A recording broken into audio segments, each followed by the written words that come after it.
आप लगातार देखते होंगे जो भी अडानी अंबानी के खिलाफ आवाज़ उठाता है वो ईडी और सीबीआई का शिकार होता है। इसी तरह दानिश अली लगातार बीजेपी के खिलाफ लगातार मोर्चा खोले हुए थे और अडानी अंबानी पूंजीपतियों के बारे में लगातार पार्लियामेंट में अपनी आवाज़ बुलंद करते आपको देखते होंगे। और वहीं पर देखिए उनको पार्टी से किस तरह निकासित किया गया। बहुजन समाज पार्टी से वो अमरोहा के सांसद थे और आज जो है बीजेपी के खिलाफ या अडानी अंबानी पूंजीपतियों के खिलाफ आवाज़ उठाना कितना भारी पड़ता है।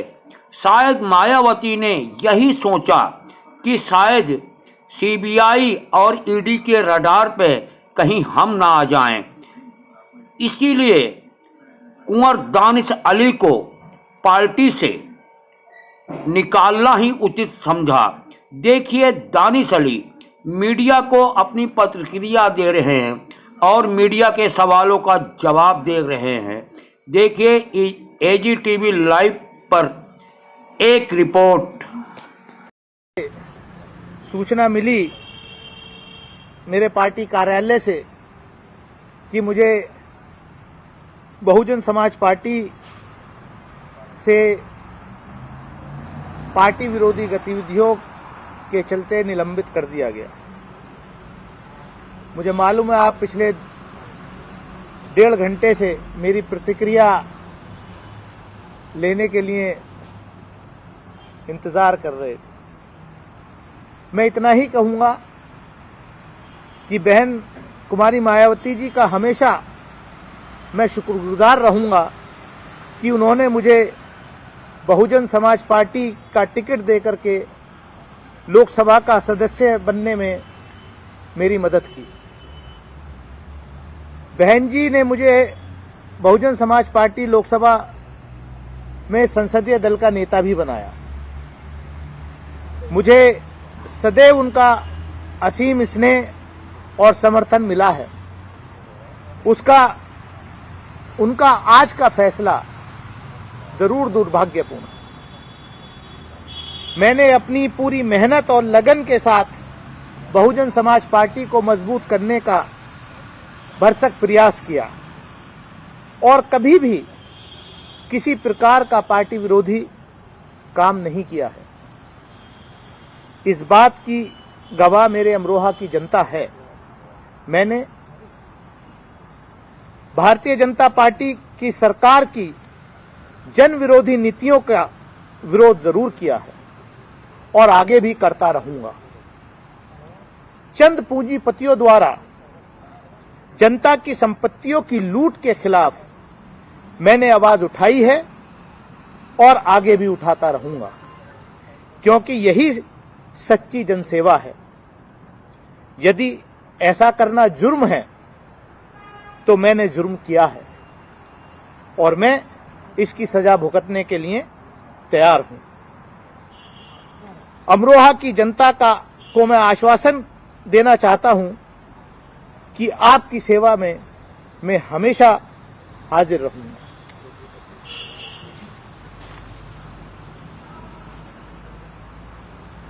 ये मेरी प्रतिक्रिया है। बाकी आप कुछ पूछना चाहते हैं? दानिश भाई, आप कह रहे हैं कि कभी जो रिश्ते हैं वो कभी खराब नहीं रहे, तमाम चीजें। क्या लगता है कि अभी क्या वजह है कि चुनाव से, क्योंकि अब 2-3 महीने रह गए, इस वक्त आपको निलंबित किया गया है? क्या सिर्फ ये पूंजीपतियों के खिलाफ जो आवाज आपने उठाई है यही एक कारण है या कुछ और भी इसके पीछे है? ये तो मैंने कहा कि मैं जिस दिन से मैं सांसद चुना गया, पहले दिन से मैंने जनता के हित और पार्टी की आइडियोलॉजी को ध्यान में रखते हुए संसद के अंदर, लोकसभा के अंदर मैंने इस देश के शोषित, वंचित, पीड़ित समाज की किसान की, गरीब की, मजलूम की, पिछड़े वर्ग की, शेड्यूल कास्ट की, दलित की, अकलियत की, बेजुबानों की जुबान बनने का काम किया। अगर ये सब पार्टी विरोधी है तो मुझे पता नहीं। कहीं भी कोई अन्याय होता है उसके खिलाफ सबसे पहले आवाज बुलंद करने का काम किया है और आगे भी करता रहूं। सर, आपने एक ट्वीट किया, उस पर लिखा कि लूट जो हुई है उसको लेकर के मैंने आवाज उठाई है, जिसका मुझे इस तरीके से सामना करना पड़ा। वो लूट किस तरीके की, कौन सी लूट? देश के एयरपोर्ट्स, देश के बंदरगाह, देश के जो पिछले 70 साल में इस देश के में जो सार्वजनिक संपत्तियां देश की जनता की काली कमाई से बनाई गई, वो चंद सरकार के खास उद्योगपति मित्रों को जो डोल आउट की जा रही हैं, उस लूट का विरोध मैंने किया है और आगे भी करता रहूंगा। क्या आपको सब लगता है सरकार से कि मिली हुई ये जो क्या फैसला इन हुआ मामलों है में? सरकार के दबाव में मायावती जी ने फैसला लिया है? देखिए, इस पर मैं कोई टिप्पणी नहीं करना चाहता। ये आप लोगों का काम है इसको एनालाइज करना। मैं एज अ मेंबर पार्लियामेंट, मैं जिस फोरम पे था उस फोरम पर मैंने अपनी पार्टी की आइडियोलॉजी, इस देश के संविधान के निर्माता बाबा साहब डॉक्टर भीमराव अंबेडकर के सपने को संविधान के दायरे में रहते हुए कहीं कोई नाइंसाफी चाहे सड़क पे हो रही हो या संसद के अंदर हो रही हो, उसके खिलाफ आवाज उठाई। दानिश भाई, अब तक मैंने जो प्लेटफॉर्म्स पर एज ए मेंबर पार्लियामेंट मुझे अपनी भूमिका निभानी थी, चाहे पार्लियामेंट्री कमेटीज में हो चाहे संसद के अंदर हो, वो भूमिका मैंने अपने कॉन्शियस के आधार पर मैंने वो अपनी आवाज को बुलंद किया है। चाहे अगस्त 2019 में जब जो है जब मैं संसदीय दल का नेता था तो कुछ बिल्स जिन पर पार्टी की लाइन थोड़ी कंफ्यूजन में था हमारा मामला, तो हमने अपनी लाइन बिल्कुल स्ट्रेट ली और उसकी सजा मुझे भुगतनी पड़ी, चाहे वो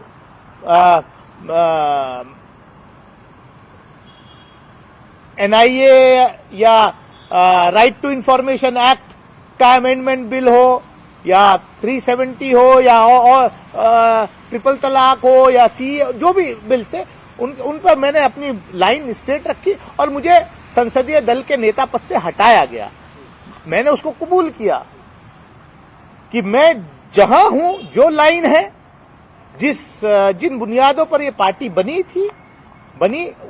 उस आइडियोलॉजी पर मैं खड़ा रहा। मैंने कोई और मान लीजिए कहीं अब कल जिस तरीके का फैसला हुआ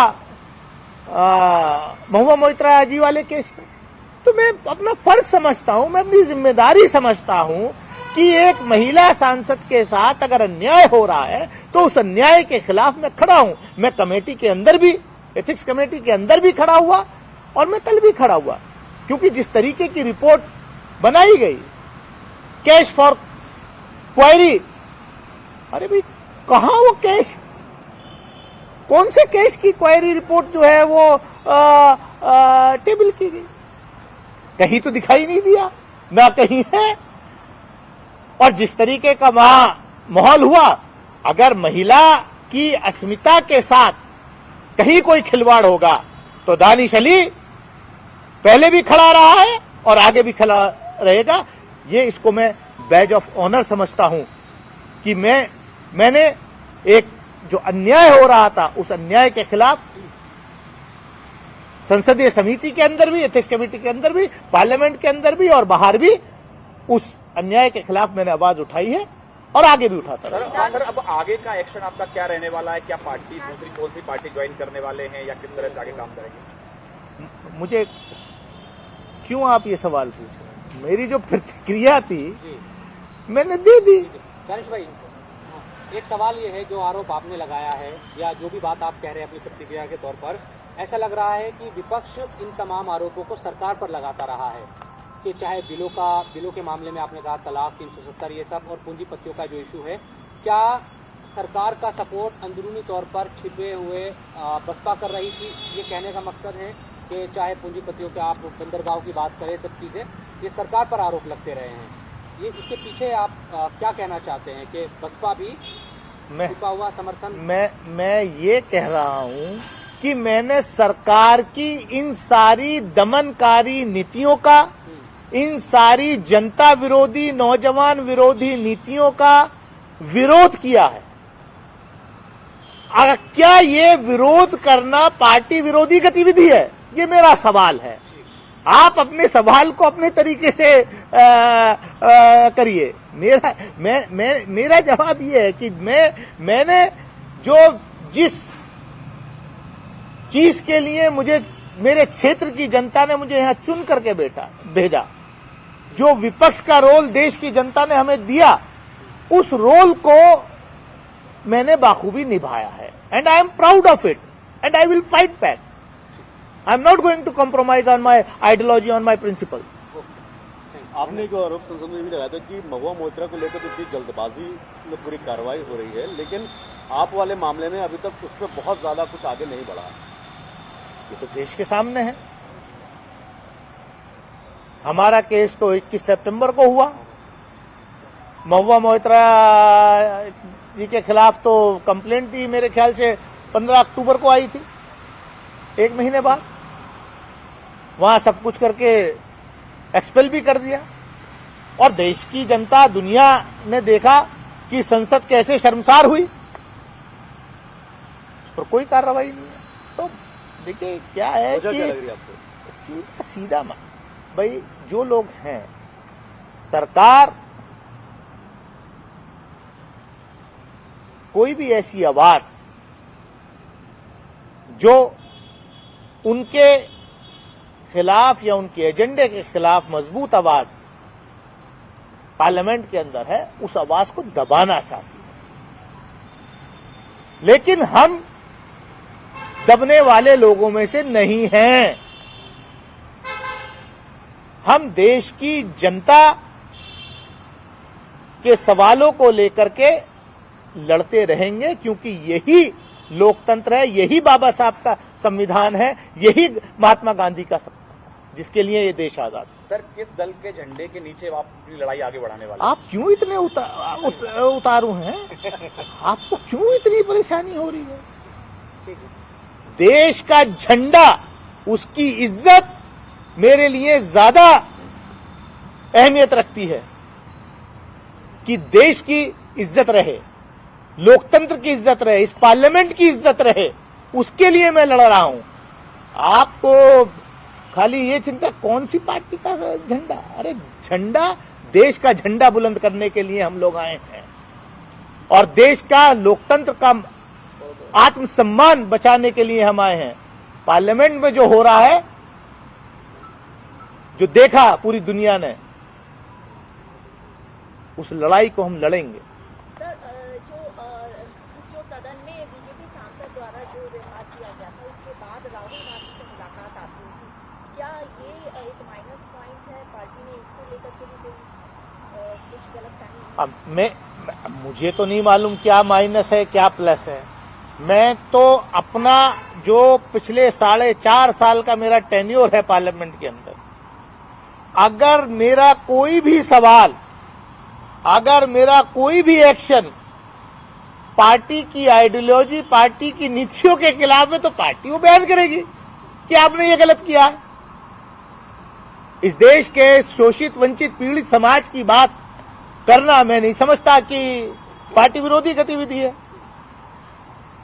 अच्छा दानिश भाई, कितने वक्त से वाकई क्या संपर्क पार्टी से था आपका काफी दिनों से, या सचमुच जिस तरह की बातें थी कि भाई वो प्रकरण भी हुआ था, उस वक्त भी मायावती जी का या पार्टी के नेताओं का उस तरह से बयान नहीं आया था आपके साथ जो संसद में हुआ, संपर्क कब से नहीं था पार्टी के साथ? सही से मैं समझता हूं कि ये सब चीजें प्राइवेट की होती हैं, और मैं उन नेताओं में से नहीं हूं कि जो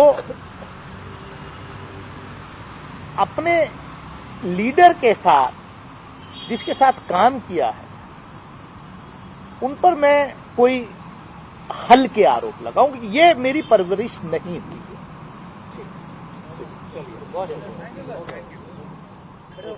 खड़े होकर हो गया।